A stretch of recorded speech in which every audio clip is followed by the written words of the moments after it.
ఈ ప్రపంచంలో పిల్లల్ని ప్రేమించే ఏ తల్లిదండ్రులైనా సరే తమ పిల్లలు కష్టంలో ఉన్నప్పుడు వారు కష్టంలో ఉంటూ చూచి ఆనందించేవారు కాదు తల్లిదండ్రులు అంటే. దుఃఖంలో ఉన్నప్పుడు, పిల్లలు బాధలో ఉన్నప్పుడు ఆ తల్లిదండ్రులు ఏం చేస్తారు? వారిని హక్కును చేర్చుకుని ఆ బాధను తొలగించడానికి తమ ప్రాణాన్ని సైతం కూడా తల్లిదండ్రులు పెడతారు.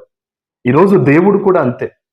తల్లి గర్భములో నువ్వు పడకముందే నిన్ను ఎన్నుకున్న దేవుడు ఇప్పుడు నువ్వు అనుభవిస్తున్న కష్టంలో నిన్ను ఎందుకు విడిచిపెడతాడు?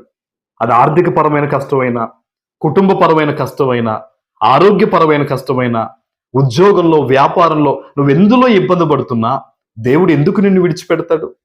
దేవుని సన్నిధిలో ప్రార్థించు. మత్తయి సువార్తలో ఒక మాట దేవుడు చెప్పాడు, గుర్తుందా? ప్రయాసపడి భారము మోయిచున్న సమస్త జనులారా నా యొద్దకు రండి, నేను విశ్రాంతినిస్తాను అన్నాడు. దేవుని దగ్గరే నీకు విశ్రాంతి దొరుకుద్ది. దేవుని దగ్గరే నీకు నెమ్మది దొరుకుద్ది. దేవుని దగ్గరే నీకు ఆశ్చర్యం దొరుకుద్ది. ఈరోజు కనిపెట్టి ప్రార్థన చేయి. ఎందుకు మౌనంగా ఉండిపోతున్నావు? నిర్జీవమైన ఫోన్ నీ చేతిలో ఉంది కదా.